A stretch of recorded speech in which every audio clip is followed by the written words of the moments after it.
నిన్న పార్లమెంట్లో ఒక ప్రశ్నకు సమాధానం చెప్తూ కేంద్ర urban development and housing minister గారు ఇది పార్లమెంట్లో ఇచ్చినటువంటి సమాధానం. అయితే కేంద్ర మంత్రి గారు ఇచ్చే సమాధానంలో రాష్ట్ర ప్రభుత్వం రాతపూర్వకంగా కేంద్రానికి ఏదైతే చెప్పిందో రాష్ట్రం యొక్క మాటనే కేంద్రం పార్లమెంట్లో సమాధానం ఇవ్వడం జరుగుతుంది. రాష్ట్ర ప్రభుత్వం ఏ మాట అయితే చెప్తుందో ఆ మాటనే కేంద్ర ప్రభుత్వం పార్లమెంట్లో సమాధానం చెప్తుంది. అంటే ఈ మూసీ రివర్ డెవలప్మెంట్ పైన గౌరవనీయులు మా పార్లమెంట్ పార్టీ నాయకులు ఎంపీ గారు సురేష్ రెడ్డి గారు పార్లమెంట్లో క్వశ్చన్ వేశారు. పార్లమెంట్లో సురేష్ రెడ్డి గారు వేసినటువంటి క్వశ్చన్కు పార్లమెంట్లో సమాధానం చెప్పారు. సమాధానం ఏంటంటే ఆ సమాధానం చదివితే మీరు కూడా చూస్తారు. నేను I can read out and tell you. The state government has also informed that rules Telangana state right to fair compensation and transparency in land acquisition, rehabilitation and resettlement rules 2014 and the right to fair compensation and transparency in land acquisition, rehabilitation and resettlement act 2013 would be followed for resettlement of the affected households and land acquisition అని ఇందులో చెప్పారు. అంటే మేము 2013 భూసేకరణ చట్టాన్ని follow అవుతున్నాము, దాన్ని అమలు చేస్తున్నాము అని రాష్ట్ర ప్రభుత్వం చెప్పిందని ఇది పార్లమెంట్లో కేంద్ర ప్రభుత్వం చెప్పినటువంటి సమాధానం. ఇది కాపీ కూడా మీ అందరికీ ఇస్తాను. అంటే దీన్ని బట్టి ఏమర్థమవుతుంది? మూసీ రివర్ ఫ్రంట్ ప్రాజెక్టు పైన రాష్ట్ర ప్రభుత్వము వాస్తవాలను దాచిపెడతా ఉంది. పార్లమెంట్ను తప్పుదో పట్టించడం అనేది సిగ్గుచేటు. ఏకంగా కేంద్ర ప్రభుత్వాన్ని పార్లమెంటును కూడా ఈరోజు తప్పుదో పట్టించారు. కేంద్ర ప్రభుత్వానికి పార్లమెంటుకు చెప్తున్నది ఒకటి, ఇక్కడ అమలు చేస్తున్నటువంటిది ఒకటి. ఈ క్వశ్చన్ మీరు చూస్తే ఇది unstarred question, question number 69, date 25 November 2024. వాస్తవానికి ఇక్కడ ఏమన్నారు? 2013 భూసేకరణ చట్టం అమలు చేస్తున్నాం. అయితే ఇలా నేను మీరు ఒక లైన్ చదివాను మీకు మీ నాలెడ్జ్ కోసము ప్రజల కోసం కూడా. ఇందులో ఒకటి ఏముంది? First line, Telangana state right to fair compensation and transparency in land acquisition, rehabilitation and resettlement rules 2014. ఏంటిది? 2013 భూసేకరణ చట్టం ఉన్నప్పుడు ఇది రాష్ట్ర ప్రభుత్వం 2014లో మరొక చట్టం తెచ్చింది. 2013 భూసేకరణ చట్టం ఏం చెప్తుందంటే దేశం మొత్తం కూడా తప్పకుండా ఏ ప్రాజెక్టులోనైనా నిర్వాసితులకు ఈ రకంగా ఆదుకోవాలని చెప్పి అప్పటి యూపీఏ ప్రభుత్వం 2013లో చట్టం తెచ్చింది. చట్టంలో చాలా స్పష్టంగా చెప్పారు ఇల్లు కోల్పోతే ఇల్లు ఎలా ఇవ్వాలి, వాళ్ళ ఉపాధి ఎలా చూడాలి, ఆ కుటుంబాలను ఎలా ఆదుకోవాలి, అన్ని విషయాలు కూడా చాలా స్పష్టంగా చట్టంలో చెప్పారు. చెప్తూ ఇంకో మాట ఏమన్నదంటే ఏదైనా ఒక రాష్ట్రం ఇంతకంటే మెరుగైన చట్టాన్ని అమలు చేయాలనుకుంటే, ఇంతకంటే ఎక్కువ సహాయాన్ని అందించాలనుకుంటే ఆ రాష్ట్రాలు స్వంతగా చట్టాన్ని రూపొందించుకోవచ్చు అని చెప్పి అక్కడ రాష్ట్రాలకు వెసులుబాటు కల్పించారు. దాంట్లో భాగంగా మన గౌరవ తెలంగాణ తొలి ముఖ్యమంత్రి కేసీఆర్ గారు, ఆయన కూడా ఒక నిర్వాసిత కుటుంబం నుంచి వచ్చిన వాడు కనుక అంతకంటే బెటర్గా మనం 2014 భూసేకరణ చట్టాన్ని ఒకటి తయారు చేసి రాష్ట్ర శాసనసభలో ద్వారా దాన్ని ఆమోదించుకున్నాం. ఎలా బెటర్ అది?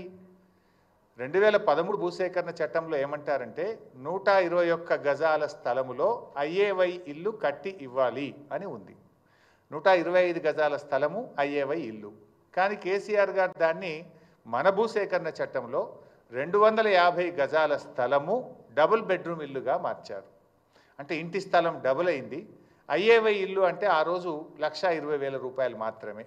మన డబుల్ బెడ్రూమ్ ఇల్లు అంటే 5,04,000 రూపాయలు మినిమం, కొన్ని చోట్ల 5,76 లక్షలు కూడా అయింది.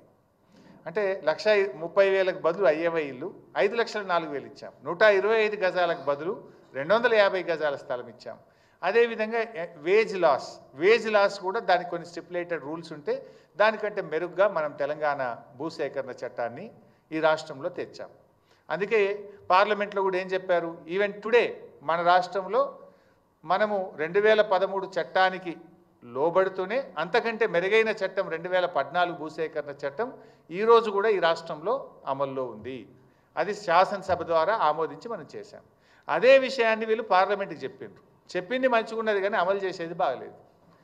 ఢిల్లీకి పార్లమెంటుకు చెప్పేది ఒకటి, క్షేత్రంలో జరుగుతున్నది మరొకటి. ఏం జరగాలి?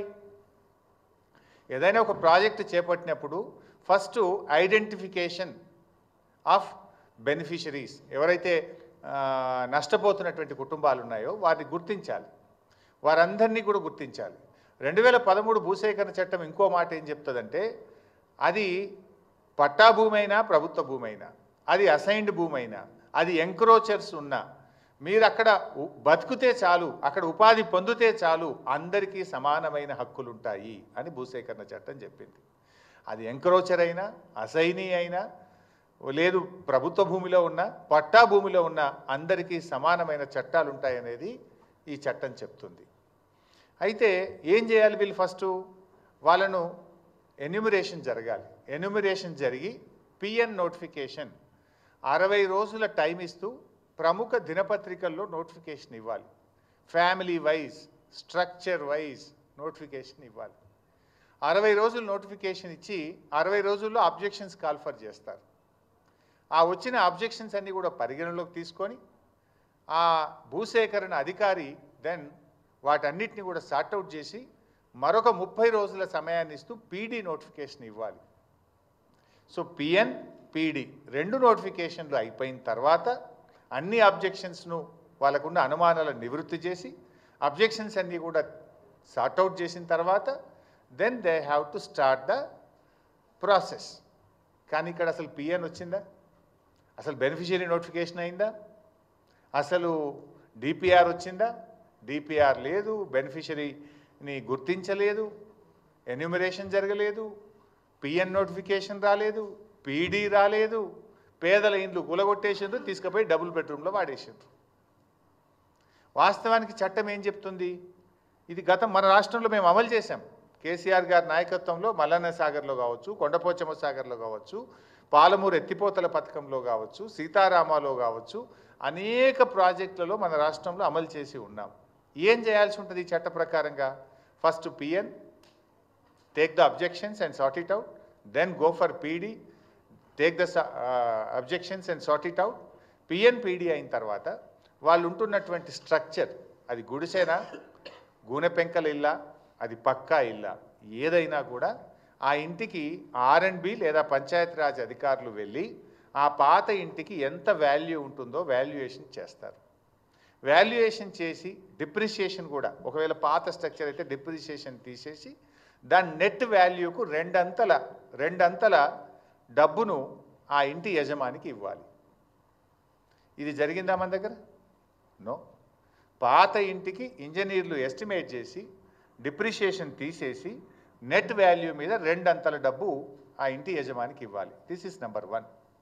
Number 2, wage loss.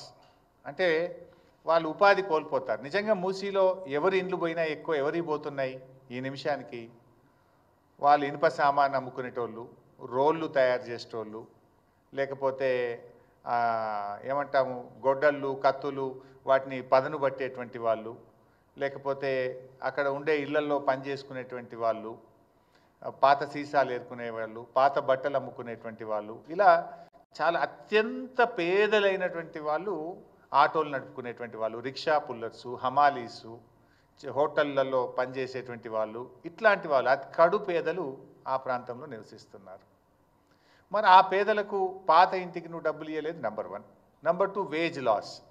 మన 2014 భూసేకరణ చట్టం ఏం చెప్తుందంటే, ఆ ఇంటిలో పెళ్ళైనటువంటి వాళ్ళు ఎందరుంటే అంతమందిని కుటుంబాలుగా గుర్తించాలి. పెళ్ళి అయినటువంటి వాళ్ళు ఆ ఇంట్లో ఎందరుంటే అందరినీ కుటుంబాలుగా గుర్తించాలి. ఒక్కొక్క కుటుంబానికి 7,50,000 రూపాయల వేజ్ లాస్ 1 టైం సెటిల్మెంట్ కింద ఇవ్వాలి. నెంబర్ 2. నంబర్ 3, ఆ ఇంట్లో పెళ్ళి కానటువంటి 18 సంవత్సరాలు నిండినటువంటి అమ్మాయి కానీ అబ్బాయి కానీ ఉంటే వారికి ఒక్కొక్కరికి 5 లక్షల రూపాయలు ఇవ్వాలి.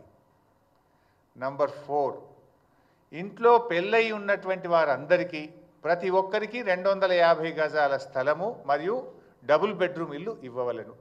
డబుల్ బెడ్రూమ్ ఇళ్లతో పాటు ఆ ఇంటికి నల్లా connection, current connection, drainage, roads, hospital, ANM sub centre, post office, అన్ని దేవాలయము, చర్చు, మసీద్, అన్ని వసతులతో కూడినటువంటి కాలనీని యాజ్ ఇట్ ఈజ్గా నిర్మించి ఇవ్వాలి. పెళ్ళి కాని 18 సంవత్సరాలు నిండిన వాళ్ళకు 5 లక్షలు అన్నాం కదా, దాంతోపాటు వారికి కూడా 250 గజాల స్థలాన్ని కూడా ఇవ్వాలి. These are the points in 2014 act. ఇందులో ఒక్కటన్నా అమలైందా వైసాబ్? ఈ కట్టిన డబుల్ బెడ్రూమ్ ఇల్లు కూడా రిజిస్ట్రేషన్ చేసి రిజిస్ట్రేషన్ ఫీజు ఎగ్జామ్ట్ అనే చేయాలి. గవర్నమెంటే రిజిస్ట్రేషన్ ఫీజు కట్టి సెలబుల్ రైట్స్తో కూడిన ఇల్లు ఇవ్వాలి వాళ్ళకి. ఎందుకంటే వాళ్ళది ఆస్తి మనం తీసుకుంటున్నాం కనుక మనం ఇచ్చే డబుల్ బెడ్రూమ్ ఇల్లు 250 గజాల స్థలము కట్టిన ఇల్లును రిజిస్ట్రేషన్ డిపార్ట్మెంట్ ద్వారా రిజిస్ట్రేషన్ చేసి పూర్తి హక్కులతో కూడినటువంటి ఇల్లు వాళ్ళకి ఇవ్వాలి. ఇది మన భూసేకరణ చట్టం. వీళ్ళు చేసింది ఏంది? కేసీఆర్ గారు కట్టిన డబుల్ బెడ్రూమ్ ఇళ్ళలో నెట్టేసారు వాళ్ళని, ఖతం. అది కూడా అసైన్మెంట్, ముత్తరే కాగితం ఇచ్చారు. అది సెలబుల్ రైట్ కాదు, హక్కు లేదు, దాని భూమి లేదు, అదేంటి అపార్ట్మెంట్. అది పేదల కోసం కట్టిన అపార్ట్మెంట్ లాగా కట్టింది. రేపు వాళ్ళకి ఏముంటుంది? వాళ్ళకి రైట్ ఏముంటుంది దాని మీద? అంటే నువ్వు మొత్తంగా మోసం చేసినావు. భూసేకరణ చట్టంలో ఏ ఒక్కటి కూడా చేయలేను. బేసికల్లీ పాత ఇంటికి డబ్బులు ఇవ్వలేదు, ఉపాధికి కోల్పోయే వారికి డబ్బులు ఇవ్వలేదు, వాళ్ళకు house site with built house ఇవ్వాలి, అది ఇవ్వలేదు, పెళ్లిగాని పిల్లలకు సాయం చేయలేదు.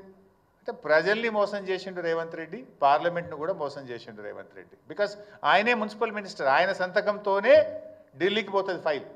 పార్లమెంట్లో ఏదైనా సమాధానం చెప్పాలంటే రాష్ట్రంలో సంబంధిత శాఖ మంత్రి యొక్క అప్రూవల్తోనే ఆ సమాధానం పార్లమెంటుకు వెళ్తుంది. ఇవాళ మున్సిపల్ మంత్రి ఆయన్నే, ముఖ్యమంత్రి ఆయనే ఇలా ఈ రాష్ట్ర ప్రజల్ని మోసం చేసిండు, కేంద్ర ప్రభుత్వాన్ని మోసం చేసిండు, పార్లమెంటును కూడా రేవంత్ రెడ్డి గారు మోసం చేసిండు.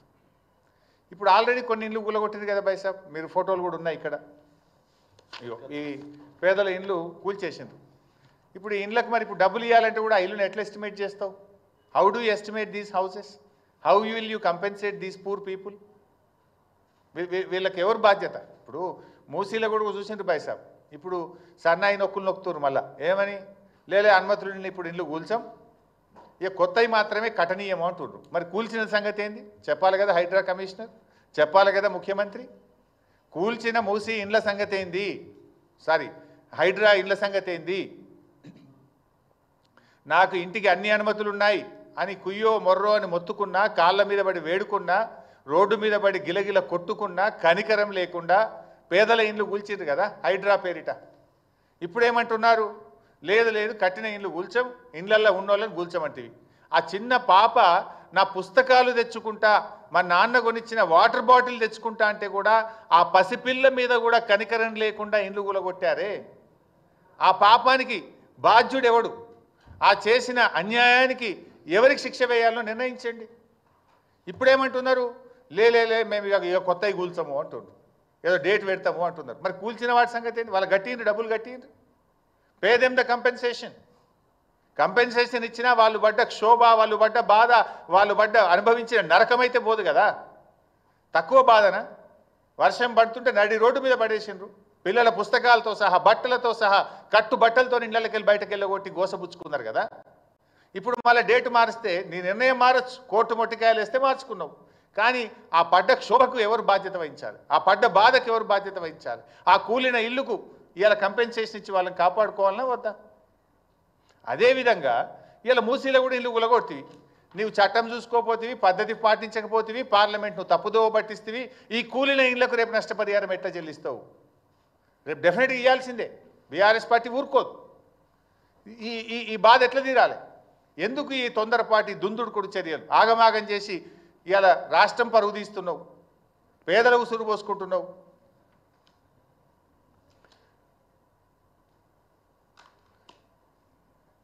ఇవాళ ఇంకో చిన్న ఎగ్జాంపుల్ కూడా చెప్పాలి మీకు. ఎక్కడ కూల్చిండ్రు వీళ్ళు? దాదాపు శంకర్ నగర్, వినాయక్ స్ట్రీట్, ఇట్లా ఒక 4-5 చోట్ల సబ్జెక్ట్ టు కరెక్షన్ ఒక 280 మందిని ఖాళీ చేయించి డబుల్ బెడ్రూమ్ ఇళ్లకు పంపించినట్టుగా టీవీలో పేపర్లో చూశాను. Almost 280 families.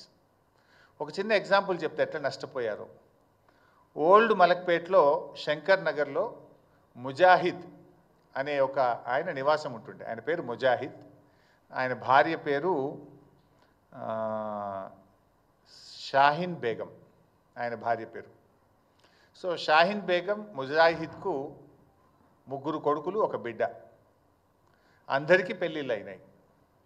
అంటే 4 భార్యలు, 4 భర్తలు, అంటే వాళ్ళు 8 మంది, వీళ్ళు తల్లి తండ్రి 10 మంది, వాళ్ళకు పుట్టిన పిల్లలు కలిపి 16 మంది ఉంటున్నారు ఆ ఇంట్లో.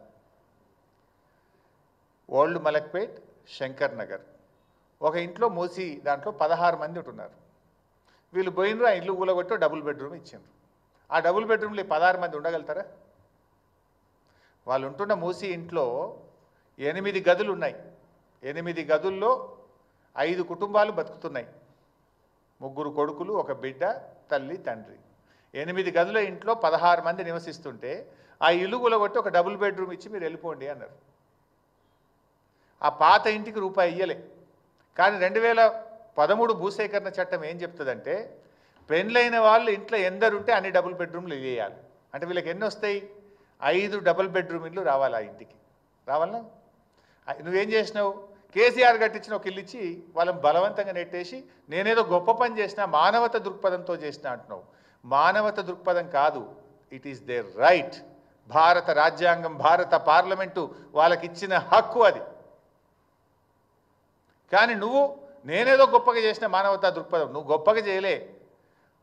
చట్టానికి తూట్లు పొడిచినావు, పేదల కండ్లు పొడిచినావు నువ్వు, పేదల ఉసురు పోసుకున్నావు నువ్వు.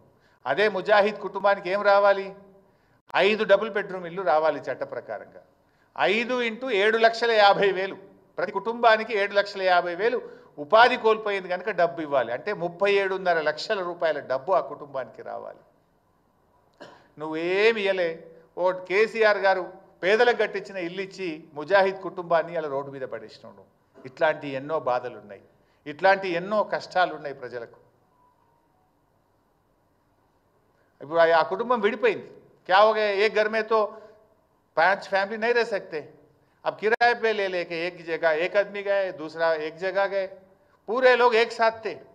अब रेवंत रेड्डी की वजह से वो फैमिली टूट गया. एक आदमी एक जगह चले गए. बहुत परेशानी में है वो लोग. ఈ విషయాల మీద ఇంకా కూడా ఇప్పుడు రేవంత్ రెడ్డి మొన్న ఎక్కడో వరంగల్లో మాట్లాడిండు. వరంగల్లో మాట్లాడుతూ సోనియా గాంధీ గారి కాళ్ళు కడిగి నెత్తిలో నీళ్లు పోసుకోవాలని చాలా గొప్ప డైలాగ్ అయితే కొట్టిండు. నేను అడుగుతున్నా రేవంత్ రెడ్డి గారు, నిజంగా నీకు సోనియా గాంధీ గారి మీద ప్రేమ ఉంటే నువ్వు కాళ్ళు కడిగి నెత్తిలో పోసుకుంటావా, పోసుకోవా, నీ ఇష్టం.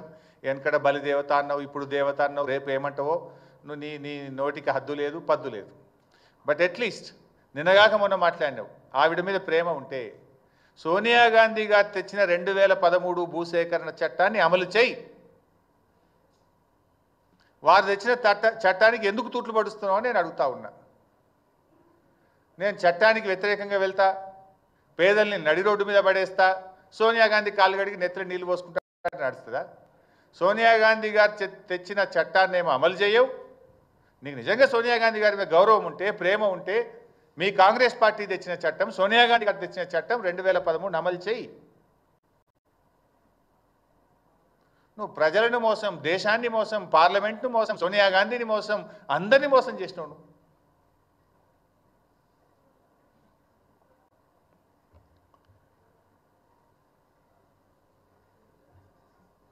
ఈ ప్రభుత్వాన్ని, రేవంత్ రెడ్డి గారిని నేను సూటిగా అడుగుతా ఉన్నా. దీని మీద నేను బహిరంగ చర్చకు సిద్ధం. ముఖ్యమంత్రి గారు ఎక్కడికి రమ్మంటారో చెప్పండి. రేపు డెఫినెట్గా వీఆర్ రెడీ టు స్పీక్. నువ్వే చెప్తున్నావు మేము గొప్పగా చేసినామని. ఎక్కడ గొప్పగా చేసినా? ఇప్పుడు నేను ఈ పాయింట్స్ అన్ని రేజ్ చేసిన. Please answer my questions. ఏమి నా వ్యక్తిగతం కాదు.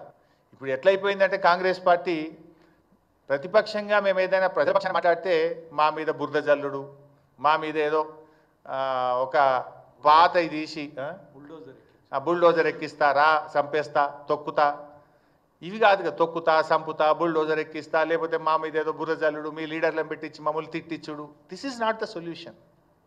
If you are fair, come on, let us discuss. I am ready for open discussion. ఏ టీవీ ఛానల్ కూర్చుందామా, ఎక్కడ కూర్చుందాం చెప్పు, సెక్రటరేట్ రమ్మన్నా నేను వస్తా. పెట్టు, ఆల్ పార్టీ మీటింగ్ పెడతాను మాట్లాడినావు మూసీ మీద. మేము మాట్లాడితే yes we're ready to come and discuss అని చెప్పినాం. కేటీఆర్ గారు చెప్పారు, నేను కూడా చెప్పాను. ఎందుకు పెట్టలే ఆల్ పార్టీ మీటింగ్? పెడితే ఈ అన్ని ఇష్యూస్ మేము డిస్కస్ చేద్దాం కదా. ఎందుకు పెట్టలేను? పార్లమెంటు తప్పుదో పట్టిస్తున్నావు. 2013 భూసేకరణ చట్టం అమలు చేస్తున్నాను. సోనియా గాంధీని కూడా మోసం చేస్తున్నావు నువ్వు. అందువల్ల దీని మీద బహిరంగ చర్చ పెట్టాలి. లేదు ఆల్ పార్టీ పెట్టండి, we're ready to give suggestions.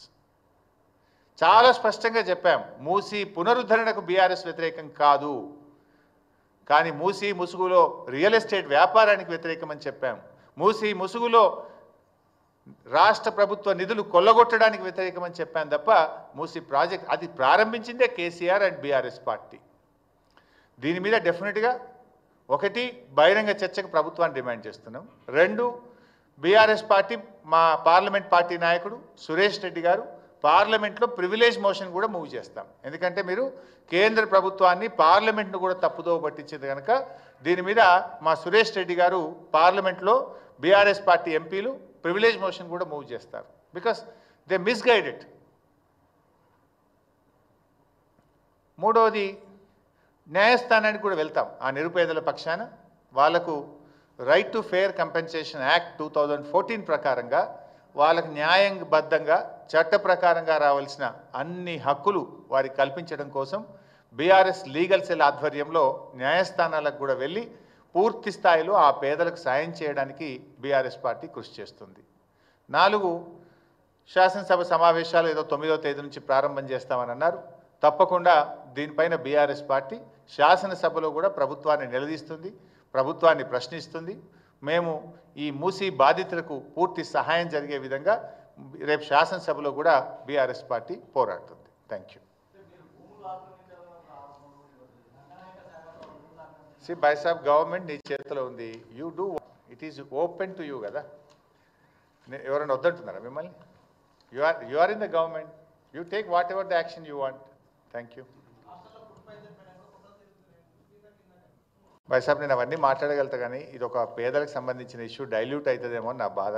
దానికి చాలా సబ్జెక్ట్ ఉంది యాక్చువల్గా మాట్లాడడానికి. నిజంగా పేదల గురించి మాట్లాడితే there is an important issue రాష్ట్రంలో, కానీ ఇది కూడా ఈక్వల్లీ ఇంపార్టెంట్, డైల్యూట్ అవుతుంది అనేది నా అభిప్రాయం.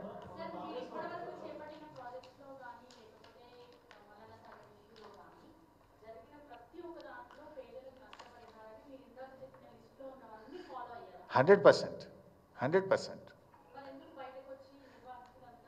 సరే, ఎవరైనా మిస్సింగ్ ఉండొచ్చు, ఒక 5%, 3%, 10%. ముఖ్యమంత్రి మొన్న ఎక్కడో ఒకసారి మాట్లాడుతూ మల్లన్న సాగర్, కొండపోచమ్మ సాగర్లో ఒక్క ఇల్లు కట్టలేదు అన్నాడు. వెంటనే నెక్స్ట్ డే నేను ట్వీట్ చేశాను. నెక్స్ట్ డే కాదు, నెక్స్ట్ అవర్లో 4000 ఇల్లు కట్టాం ముఖ్యమంత్రి గారు, రండి చూద్దాం, ఎప్పుడు పోదాము. మా నిర్వాసితుల కాలనీలో యాప చెట్టు ఉంది, చింత చెట్టు ఉన్నది, దాని కింద కూర్చొని మాట్లాడదాం అన్న. నోరు మూసుకున్నారు కదా. What ever I said, we have followed in our state. మన పాలమూరు ఎత్తిపోతల పథకంలో కావచ్చు, సీతారామలో కావచ్చు, అన్ని ప్రాజెక్టులలో కూడా అది మన రాష్ట్రం యొక్క చట్టం. ఎక్కడన్నా ఉంటే ఒక 5%, 10% కోర్టు కేసుల వల్ల, మిస్సింగ్ ఉండడం వల్ల, కొంతమంది గ్రామంలో నివాసం ఉండక బయట ఉండి తిరిగి కోర్టు ద్వారా ఉత్తర్వులు తెచ్చుకున్నటువంటి వాళ్ళు, ఫర్ వేరియస్ ఏదైనా 5%, 3% మిస్సింగ్ ఉండొచ్చు. బట్ 95% అందరికీ ఇదే చట్టాన్ని మేము ఫాలో అయ్యాం. మీరు అప్పుడేమన్నారు, ఇదే కాంగ్రెస్ పార్టీ ఇది సరిపోతలేదు అని మాట్లాడారు.